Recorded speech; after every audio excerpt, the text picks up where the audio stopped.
I'm not a Teams user by nature, so this is all a little bit. Just try to sort out some windows here. Hold on a sec. Okay. Is it sharing properly? Yeah, it's sharing, but did you want to get that little preview of the slides away at the side?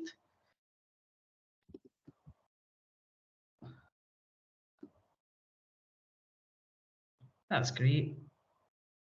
Okay. Okay, thank you, Katerina. And hello, everyone. I'm Cara Broadley, and I'm a researcher at the Glasgow School of Art, and I'm really happy to be invited to have the opportunity to speak to you today. I'm mostly going to focus on a project that I've worked on called Social Studios, which explored part of Scotland's Community Empowerment Act and the challenges and opportunities of these kind of legislative tools for local decision making, and how this project applied and foregrounded the value of both participatory design and co-design. Next slide, please, Katerina. So just giving you a bit of a outline of the session today. So I'll begin by briefly introducing myself and situating my own research within the Glasgow School of Art and the Scottish political context. And then I'll talk through the Social Studios project, so the kind of rationale for the research, how I engaged with participants, who those participants were, the research methods, and then the insights and the findings and what these meant. So this should take around sort of 35 minutes, and we'll have time for Q&A. So if you have any questions, you can make a note of them yourself, or you can put them in the chat bar and we can come back to them. But I'm also really interested in your experiences of using creative approaches to engage with communities and to support different forms of decision making. So after the presentation part of the session, we're going to go into breakout rooms just for 10 minutes, and in quite small groups as well. So there might be about sort of 5 of you in a group. And I've got some simple prompts to inform that. So I'm really interested in seeing how your work might align or challenge or develop some of the ideas that I'm going to be talking about.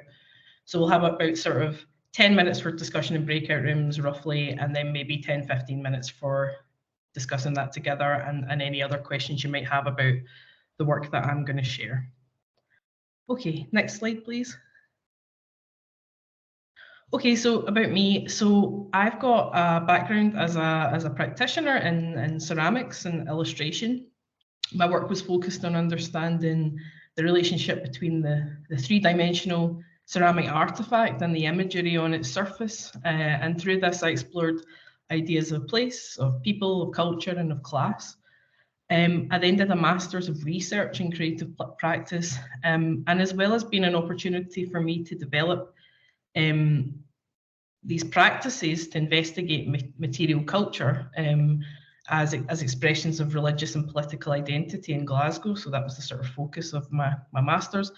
But this also led me to challenge my perceptions about what it means to be a designer in a social context. And it opened up opportunities to make and use images and artifacts to engage with people and communities, to see complex issues from their perspectives, and for them to be part of a creative process, to give form to their ideas and to consider the benefits that this might have for them.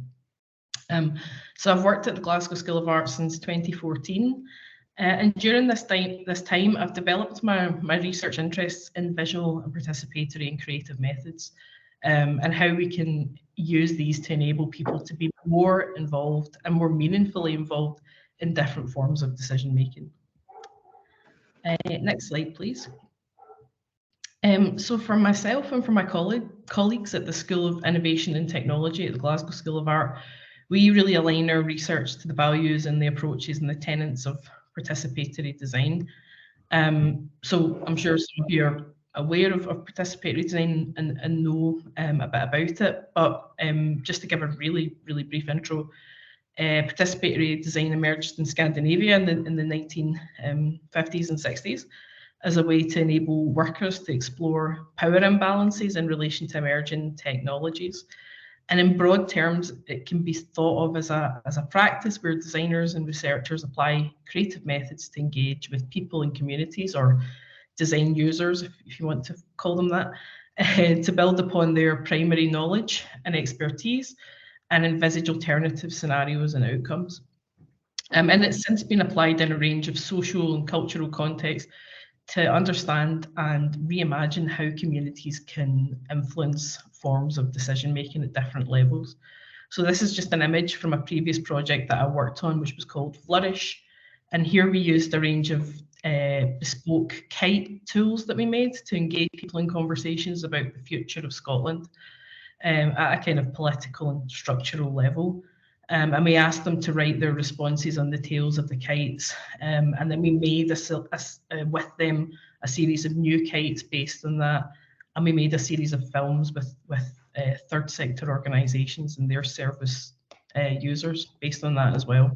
And then we presented those films to public sector leaders to inform dialogue with them. So it was really about using these creative methods to do this have this kind of ground up dialogue, which then fed into different kind of dialogues about decisions that needed to be taken.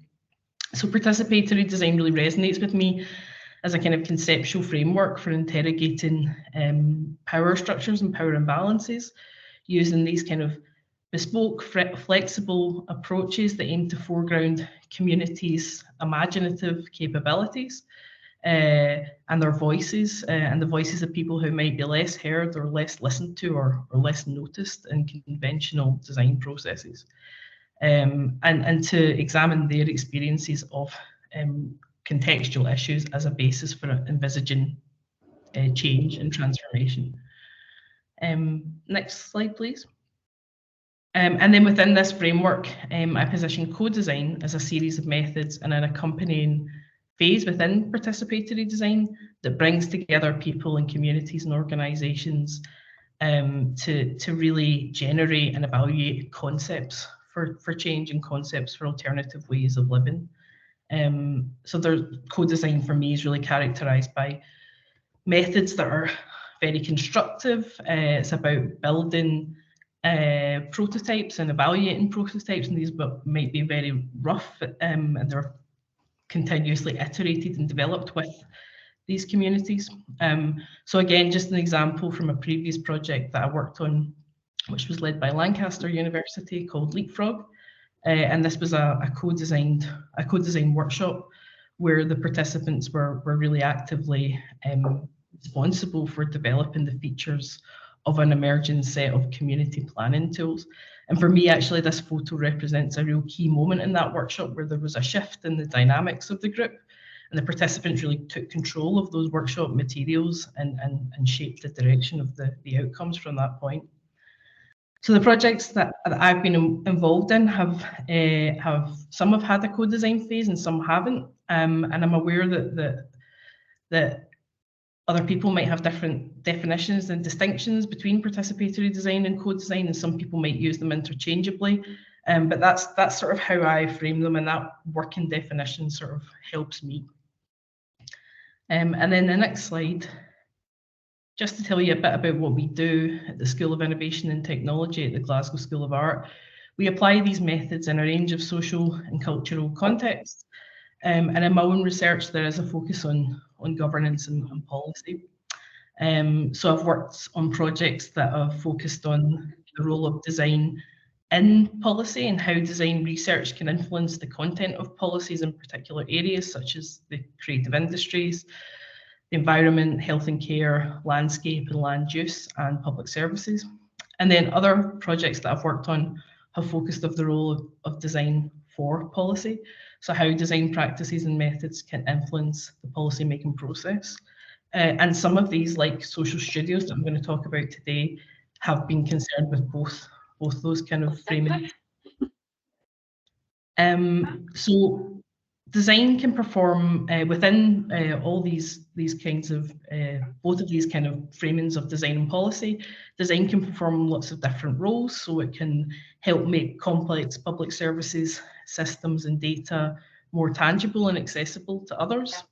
It can give form to people's experiences and aspirations.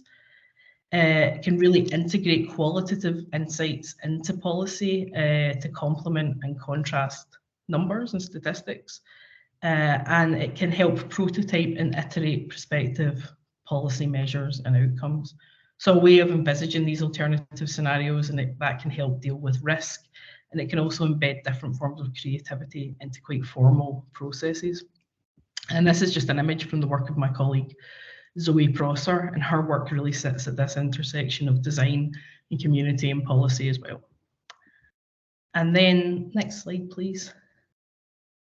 And then in our research, we really examine and respond to the evolving political context in Scotland and a corresponding policy making style and national principles of governance that really focus on the assets of individuals and communities, the co-production of services and improvement that's underpinned by data and evidence. That's the Scottish Government's ambition anyway.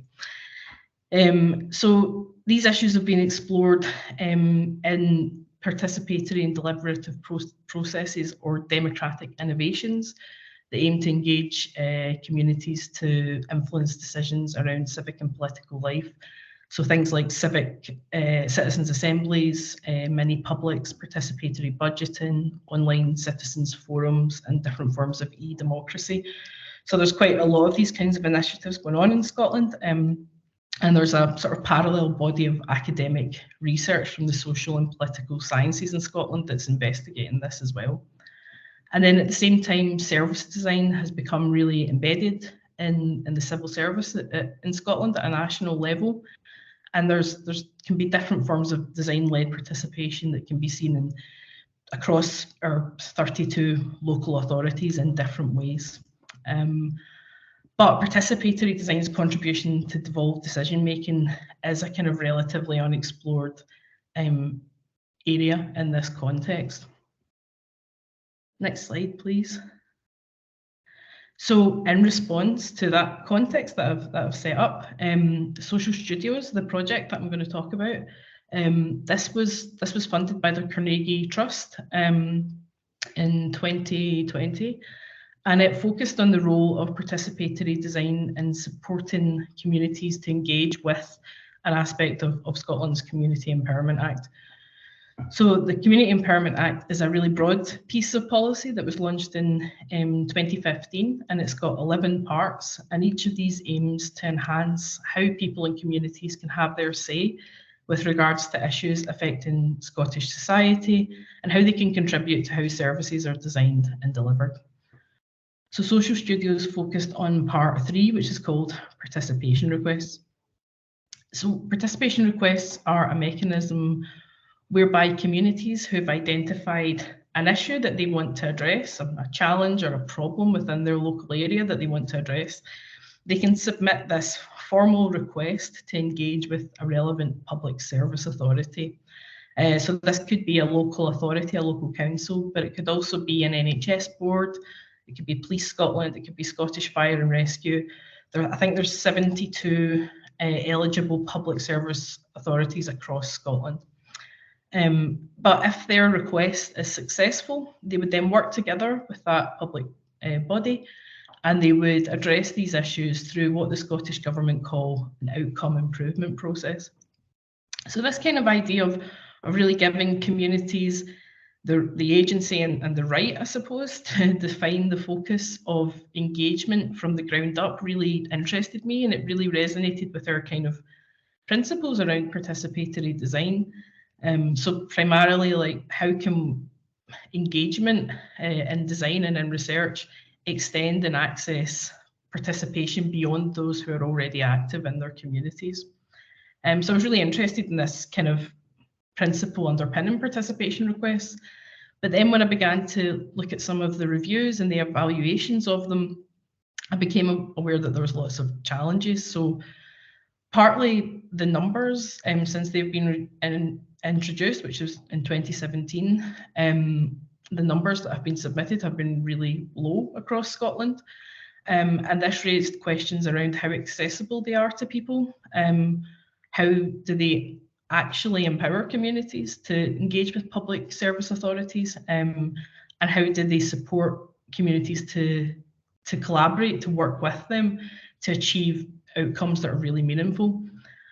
So I saw this as an opportunity to really work with people who had had direct experience of participation requests, and to look at how we could co-design tools to make them more effective for others, and how we could actually translate the kind of worthy intentions of this policy into real meaningful practice.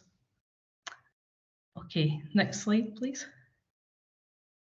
Okay, so the way that I set up the research was to have a series of interviews with expert stakeholders from policy and academia to identify challenges and opportunities from their perspectives. There weren't that many at that point. There was a couple of academics that had been looking at them, and there was some kind of Scottish government funded organisations that had a kind of stake in promoting them. But I undertook this series of interviews. I also worked with the Scottish Community Development Centre here in Glasgow, who had a role in sort of promoting them to public service authorities. So I worked with them to understand the extent of their work and any challenges that they'd encountered. And they also supported me with recruitment. I engaged 12 participants from community groups across Scotland, ranging from the Scottish borders to the Highlands. And they all had experience of submitting a participation request. And I think one of the kind of strengths and also weaknesses of participation requests is that they can be about pretty much anything. Like they can be about sort of local problems in terms of, or local challenges in terms of infrastructure or traffic, or problems with or issues with the natural and the built environment. They can be about local health services. They can be about crime. They can be about anything, which gives them a lot of flexibility. But it also, I think, for some communities, it makes them kind of hard to grasp. So the range of communities that I engaged with had all looked at participation requests to address really diverse issues. And 8 out of the participant groups had actually submitted their request as part of a community council. So I think the equivalent in England is a parish council, possibly. But it's essentially the kind of lowest tier of government in Scotland, I suppose. Community councils are formally organised groups that are set up to represent the needs of their broader communities and to link with local government in that way. But yeah, so most of the participants in my research were from community councils. Most of the participation requests that have been submitted so far have been from community councils. So there's kind of questions there about how they truly engage with communities that maybe are not formally organised. And I'd also wanted to bring communities together with public service authorities who have that responsibility to receive participation requests. And I did get in touch with some, but they weren't able to take part in the research. So in some ways, the actual sample of participants that were involved reflects some of the challenges underpinning participation requests themselves, that how inclusive and how broad a demographic do they actually reach, and how can people engage with them. And also public service authorities on the whole are quite critical of this formal policy measure that they're expected to kind of comply with. So this is an image from an artifact that I made to support the engagement, and I'll move on to that now. Next slide, please. Okay, so the project took place in 2020 during lockdown, which initially raised a lot of challenges, but it was also quite useful to really think about how to engage with participants from across Scotland, and to experiment with ways of using participatory design in a really distributed way. So I split the group into like 2 subgroups, and I brought each of them together over a series of 3 Zoom workshops, so 3 each for each group. And then the final one, I brought them together in a final collective workshop to share their insights and their outcomes. But by this point during lockdown, I had experienced enough kind of online workshops that I realised that to set the scene for co-design, I would need to really carefully consider how to make the most of these online sessions not to overwhelm participants with too much information, how to manage different personalities and ways of participating, and how to get to quite a granular level of discussion to inform co-design as well. So I decided to make and send out a kind of workshop kit to the participants, and this contained a companion workbook in the form of a newspaper, which you can see in this image.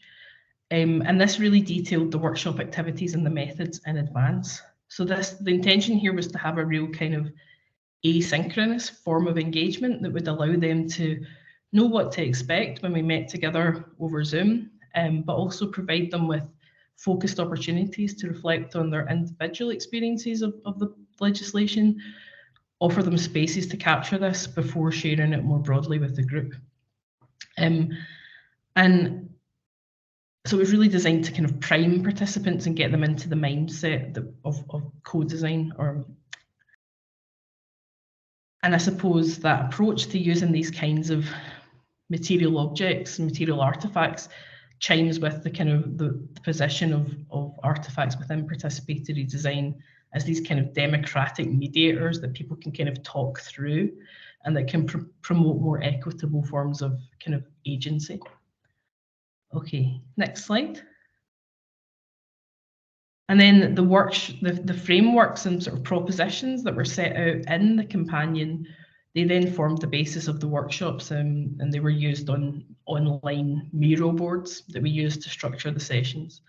And the social studios themselves, there was sort of 3 phases. So the first set explored participants' aims and ambitions when they were submitting their participation requests, the challenges and successes. So this session was really discursive and reflective. And then the next one was about identifying existing assets within the kind of participation request landscape. So people, organisations, information, support, guidance, things that had been really useful for them and that might be leveraged on a national level to support others. And then we started to generate ideas for participation request tools and what they might help people to do. And then the third workshop was really looking at more focused co-design activities. So prioritising and developing these tool ideas and framing these as a set of design briefs. And then after the third online workshop, participants at that point had kind of got to know each other to an extent where they felt comfortable working in small teams, sort of offline together, and focusing on specific briefs together, with the support of me and the research assistant on the project. So we helped them visualize ideas and we prompted them to consider their sort of feasibility and their use and their impact. So this is just an image from one of the Miro boards that shows the development of the tool ideas. Okay, next slide, please. And then in terms of the kind of analysis, after each workshop, we thematically analysed the data that had been collected, and we sent a visual summary of that back to participants. So partly to ensure that we'd captured an authentic representation of their discussions, but also as a way to support their reflection in preparation for the next workshop.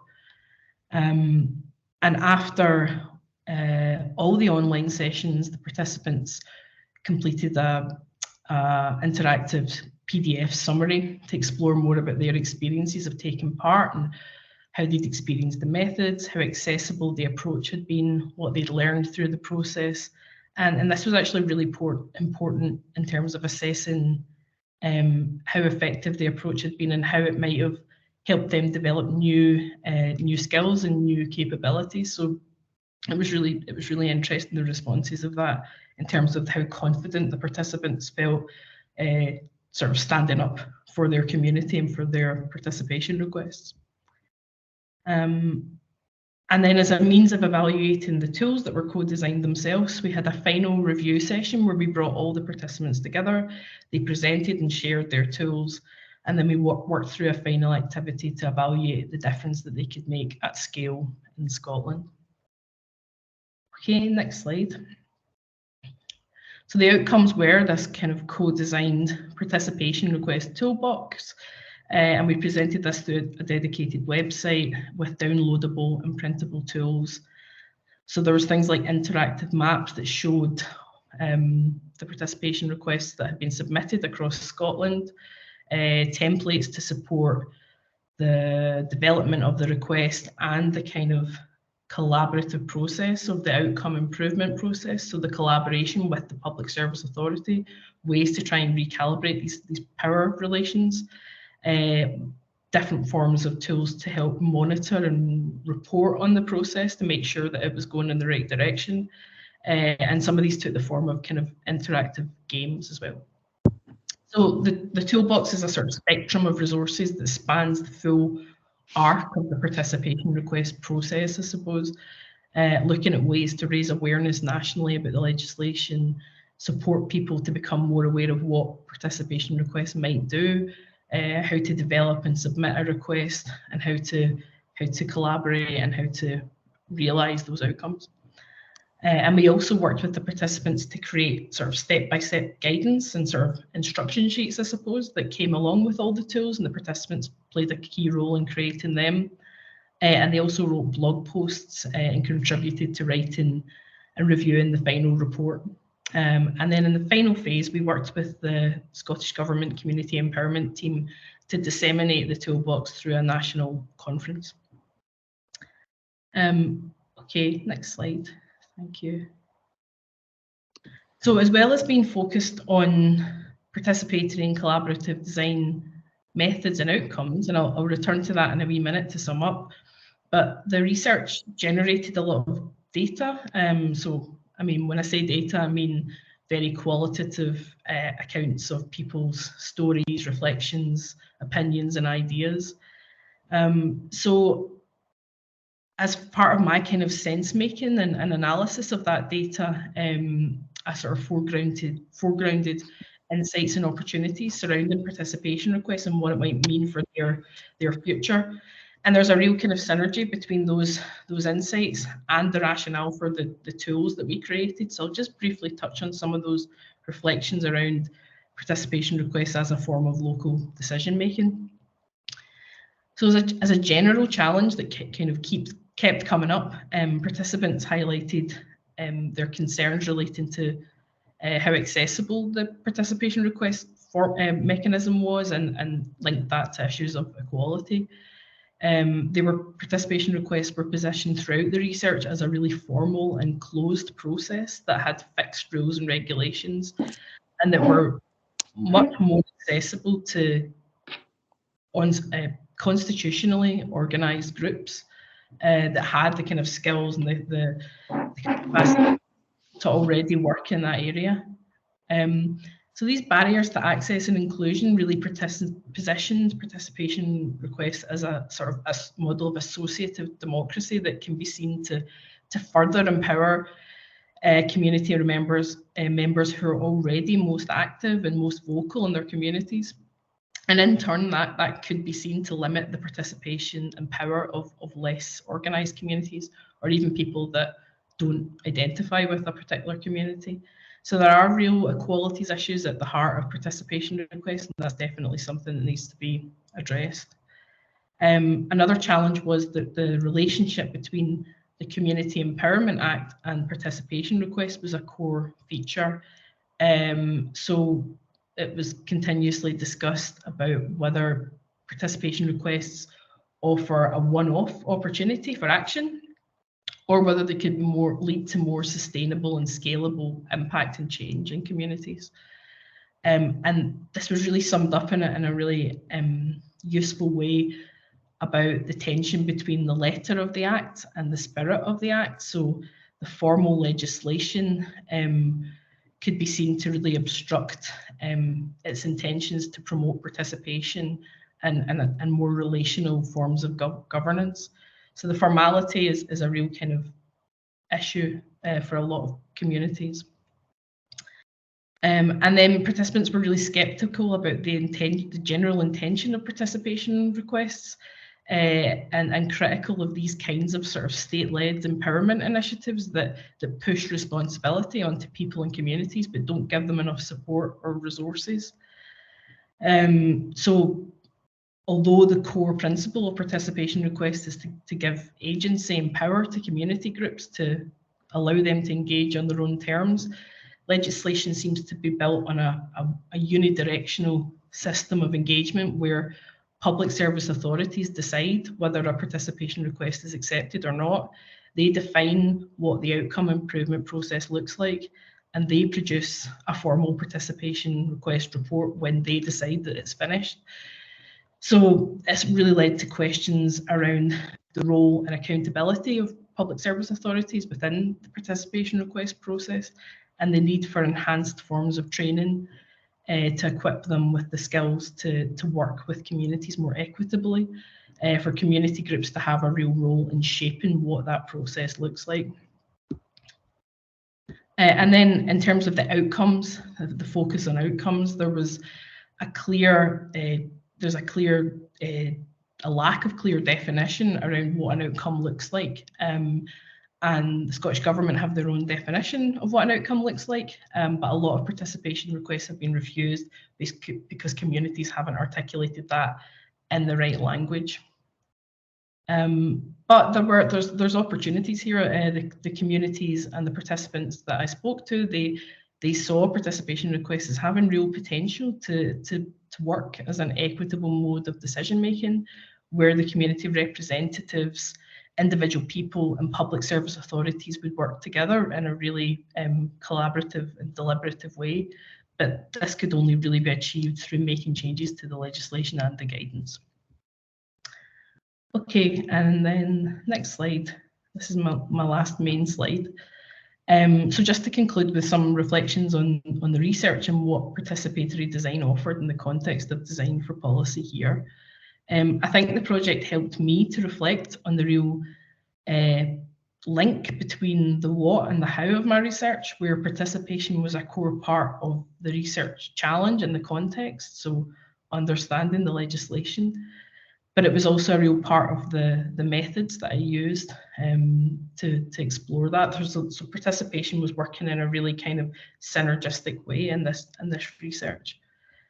Participatory design was really helpful in framing the underpinning research approach. So to engage with people who had experience of participation requests, to gain an understanding of how the legislation was being used, the challenges and barriers, and what might be the future opportunities.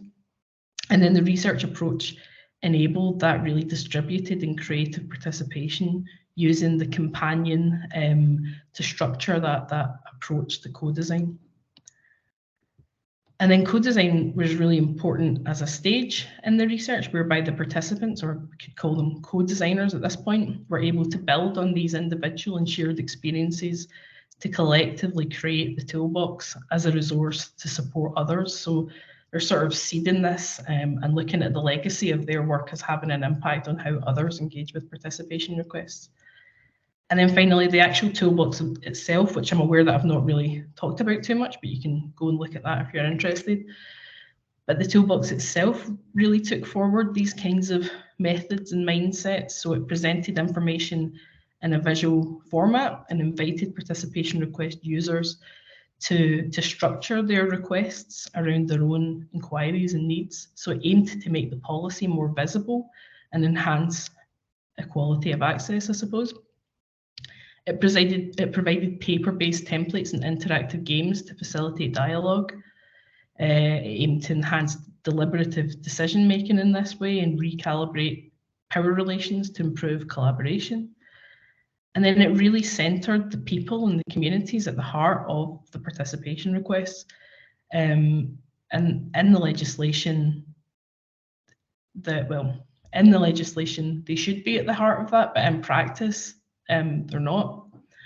So it foregrounded the value of communities and their assets and their aspirations and how these inherently can align with meaningful local outcomes. Okay, this is really my last slide, actually, the next one.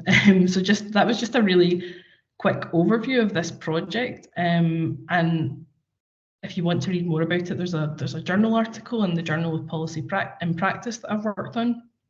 And since this phase of work, I've been commissioned by the Scottish Government to develop a further piece of research to contribute findings to the current review of the Community Empowerment Act. So we do have the real opportunity here to make amendments to that legislation and the guidance, and to really strengthen how participation requests are working.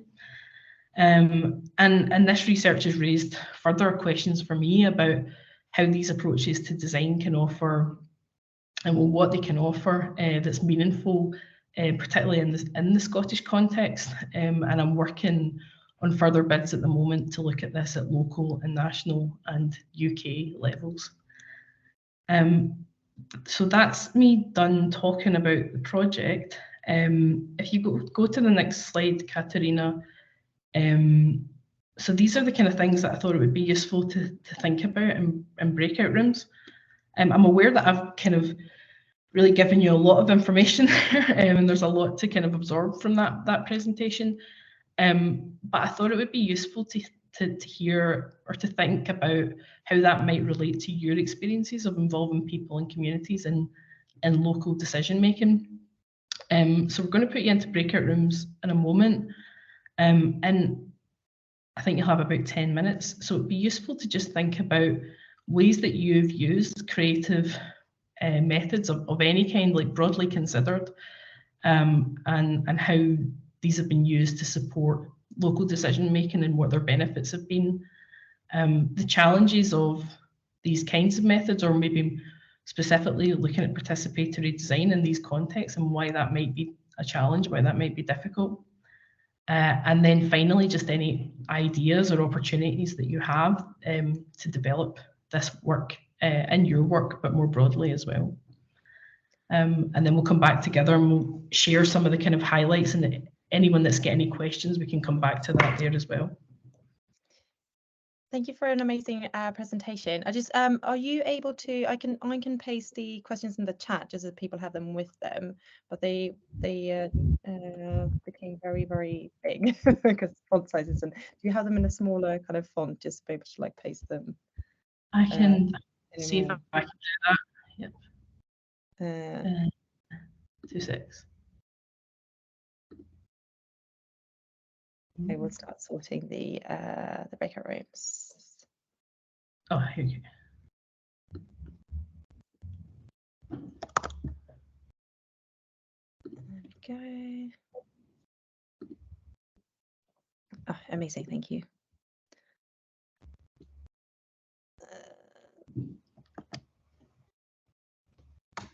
Why is it not allowing me to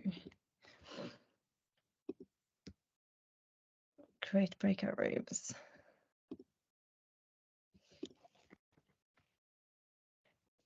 Okay, well, I'm sorting this. Does anyone have any kind of immediate questions just for Cara for now?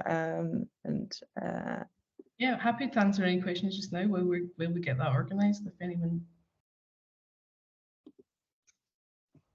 Yep. Hi, I'm Suzanne Wilson, Research Fellow at University of Central Lancashire, based at the West Lakes campus in Cumbria.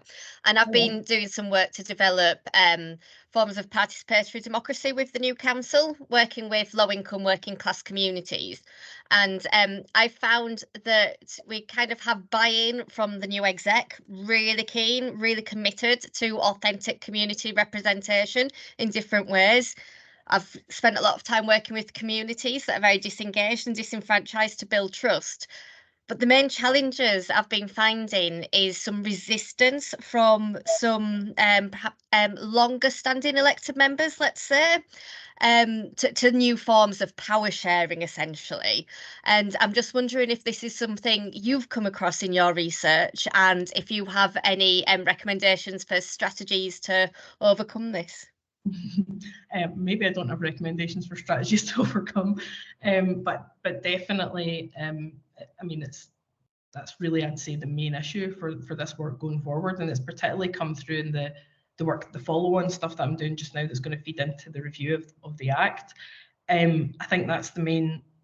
I think that, alongside how do you make something really relational and sort of human, how do you make that into a legislated process? I think they're the two main concerns around this work for me. But the resistance and essentially a lot of the public service authorities, the general kind of resistance is we already know how to do this. We don't need someone coming in and giving us step-by-step instructions and making it something we have to do in a certain way. So that's the main kind of issue, and I think it does require a huge culture change. And I think that's why one of the kind of tools that we developed, which wasn't a tool but ended up being represented in a series of kind of templates to structure conversations. One of the tools was there needs to be new forms of training so that people understand what participation really means. And I don't know what form that will take, but I think it does require a massive shift in mindsets. And there's some public service authorities who are doing it really, really well. So I think if that good practice could be more widely recognised, I think that would begin to help. But I don't know what the answer is. But thank you. Thank you. I find it reassuring that it's not just me.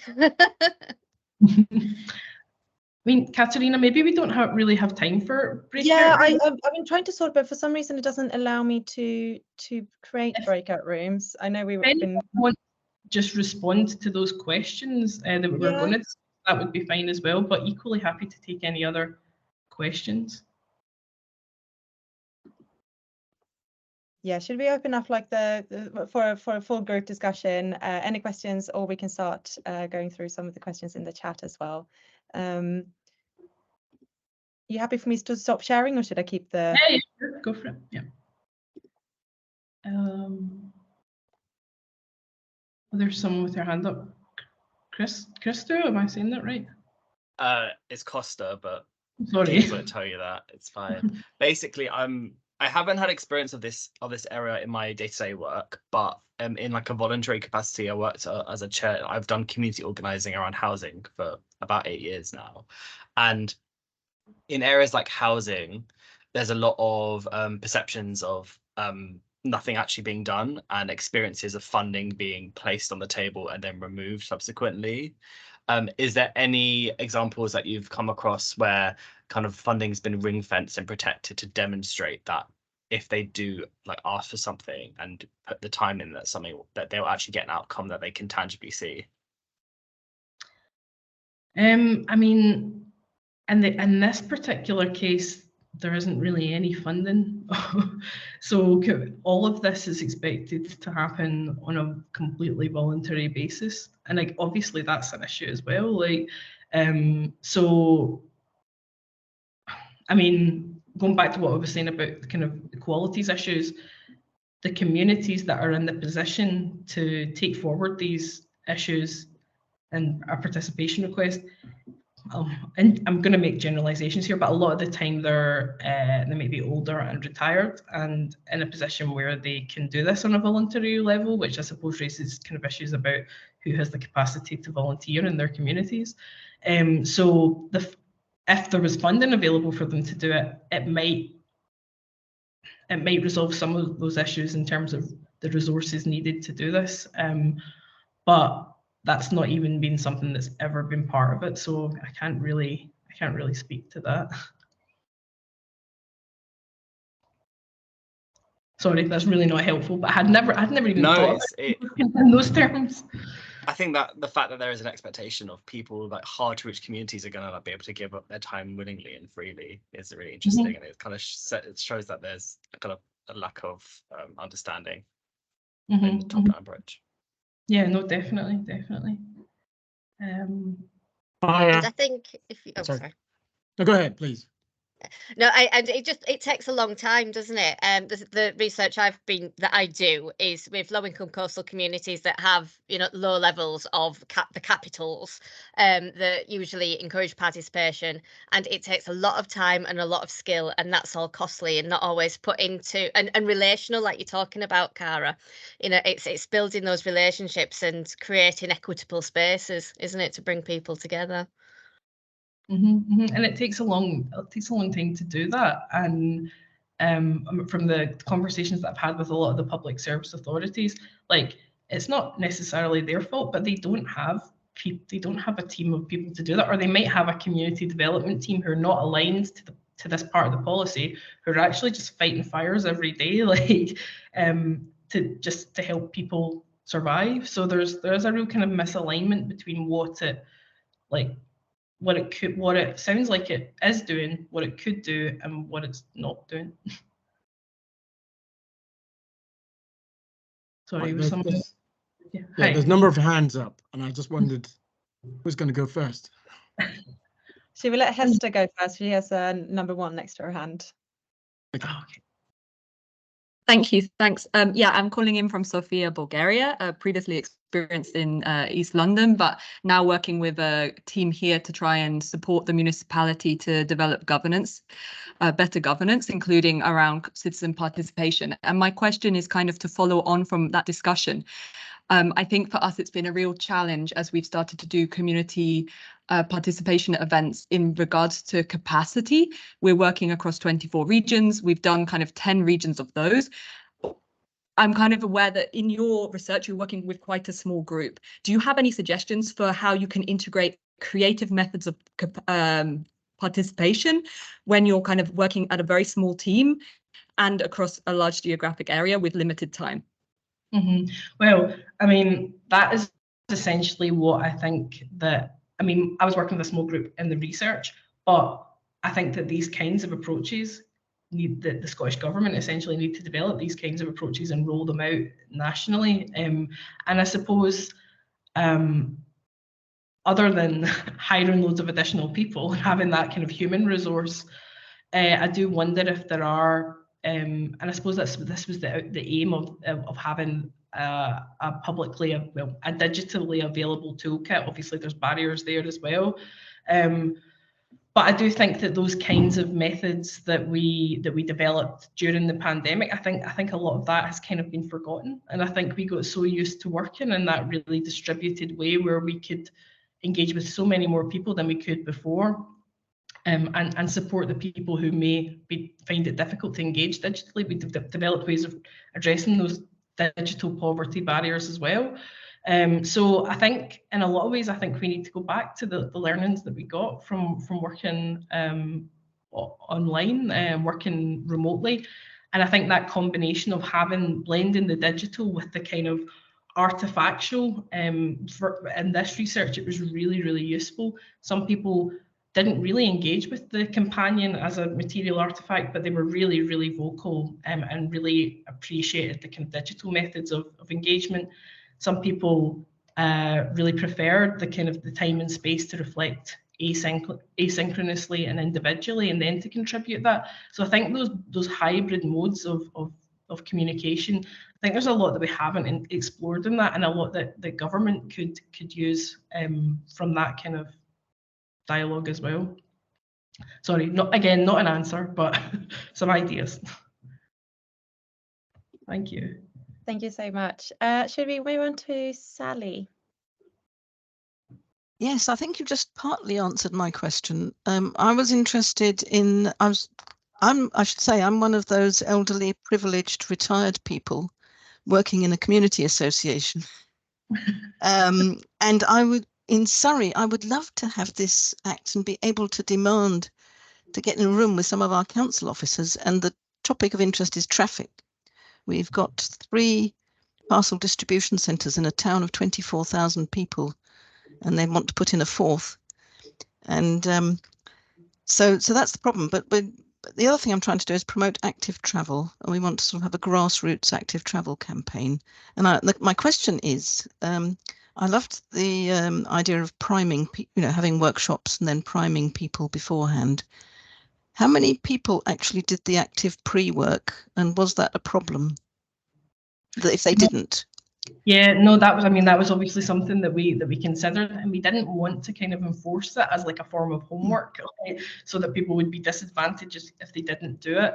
So it really was there as an additional activity for the people who were maybe a little bit anxious about joining the Zoom meeting.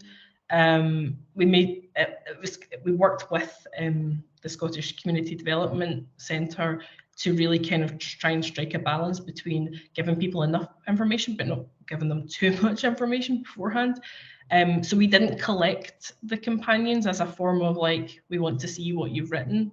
It really was as a kind of workbook for the participants, so that they they really did know what to expect when we came together. And I think that was really successful. I mean, when we did the evaluation survey at the end as well, I think even the participants who hadn't felt like they needed it found that it was really useful to have that kind of guide, and I suppose that kind of extended agenda as to what to expect. So I mean, there's a lot of kind of methods in our work that we developed that from. There's this idea of you develop these things called design probes, and it's like a pack of activities that you send out to participants or to communities, and they use it to kind of self-report and reflect on aspects of their daily life. So we kind of developed it from that body of literature.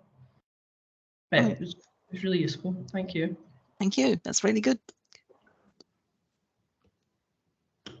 Hi, my name is hello, how are you? My name is Ayo. I'm a design strategist. I'm also a design teacher, and I'm doing a PGR at UAL at the moment, participatory design. I just wondered whether in your project at any point did you use photography and film as a mechanism for collecting or analyzing data of people in action? No, I mean, do you know what the project ended up being versus what I had intended it to be when I wrote the proposal was very different because of the pandemic. I mean, originally my intention was to work with one defined community and to go to where they were, wherever that was in Scotland, and to really get an understanding of that local community. And through that, I would have used more. I mean, my practice is about drawing, so I would have used a lot of visual methods at that point to kind of understand that context and to engage with that community in a different way. So the fact that lockdown happened and this all happened in 2021, 2020 and 2021, really dictated the way that I had to work. But I think that there are. Obviously, there's I can probably dig around and find other examples that have used these kinds of approaches, but I think it's a really interesting area as well. Thank you.